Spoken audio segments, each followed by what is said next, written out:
మోకాల నొప్పులకు ఎటువంటి సర్జరీ లేకుండా ఎపియాన్ పెయిన్ క్లినిక్ అందిస్తున్న అత్యాధునిక చికిత్స.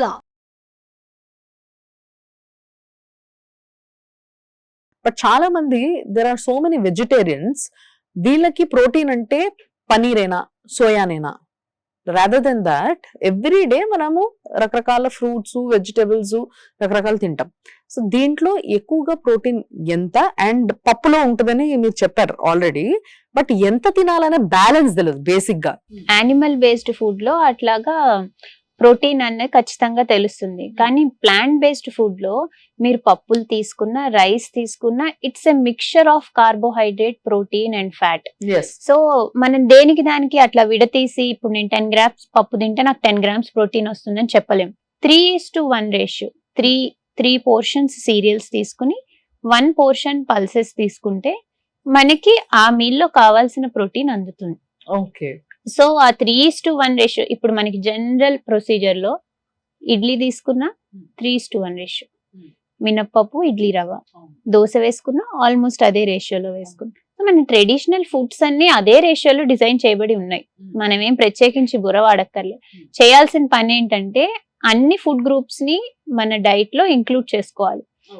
రకరకాల పప్పులు తినండి. ఇప్పుడు ఉలవలు సీజనల్ గా కూడా మనం పప్పులు తినొచ్చు. సో ఇప్పుడు మనకి మాన్సూన్ వస్తుంది, వింటర్స్ వస్తున్నాయి, అప్పుడు హార్స్ గ్రామ్ ఉలవలు తీసుకోండి, చాలా మంచిది. It's a good source of protein. మనకి రకరకాల లోబియా, రాజ్మా, గ్రీన్ పీస్, ఇట్లా రకరకాల లెగ్యూమ్స్ కూడా ఉన్నాయి. అవన్నీ ఈ సీజన్స్ లో తీసుకోవచ్చు. సీజనల్ తగ్గట్టు మనం ప్రోటీన్ కంటెంట్ మార్చుకుంటూ ఉండొచ్చు డైట్ లో.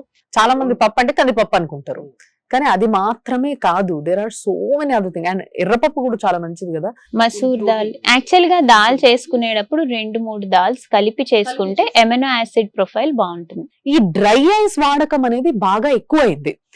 రీసెంట్ గా ఒక బర్త్డేకి వెళ్ళినప్పుడు అక్కడ బిస్కెట్స్ ఇస్తున్నారు వాళ్ళు, ఆ పిల్లలందరూ వాడి చుట్టూ ఇట్లా జమ అయినరు. ఆయన అందరికి నోట్లో బిస్కెట్ వేస్తున్నాడు, నోట్ల నుంచి పొగొస్తుంది, పిల్లలు మంచిగా ఎంజాయ్ చేస్తున్నారు దాన్ని. ఆ పొగొస్తుంది కదా ఆడుకుంటూ ఏం పెడుతున్నాడు, ఐస్ ఎందుకు తింటున్నారు పిల్లలు, వీళ్ళకేం చలి పెడతలేదా నోట్లో అని చెప్పేసి పోయి చూస్తే అవి బిస్కెట్లు. ఆ బిస్కెట్లను ఆ విధంగా ఫ్రోజ్ చేసి నోట్లో వేయడం మొదలు పెట్టారు అన్నట్టు. సో దాంట్లో నుంచి వస్తున్న పొగతో ఆడుకుంటున్నారు.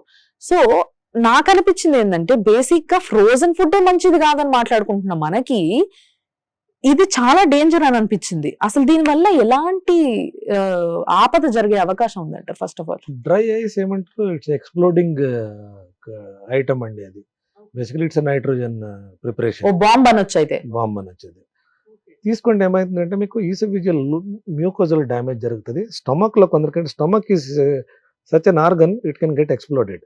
ఓ గాడ్. సడన్ గా అది ఇదైంది ఏంటంటే మీకు బర్స్ట్ అవ్వచ్చు, పర్ఫరేషన్స్ అంటాం, అయ్యే ఛాన్సెస్ ఉంటాయి. So mucosal burns as well as ulcers. Endoscopy చేస్తే అల్సర్ కనిపిస్తుంది మీకు, డీప్ అల్సర్స్, పెనిట్రేటింగ్ అల్సర్స్ అంటాం. సో జరిగే ఛాన్సెస్ ఉంటాయి. బికాస్ డ్రై ఐస్ మీరు అది చూస్తూ ఉంటాం, ఒక దీంట్లో పెడితే మీకు చుట్టుపక్కల ఏమో కనిపించదు, ఇట్లా పొగ వచ్చేస్తుంది. చాలా మంది ఎండాకాలంలో ఇంట్లో ఉన్న పిల్లలు ఐస్ గడ్డలతో ఆడతారు, దే ఈట్ ఇట్. నిజంగా I have seen so many of them kids.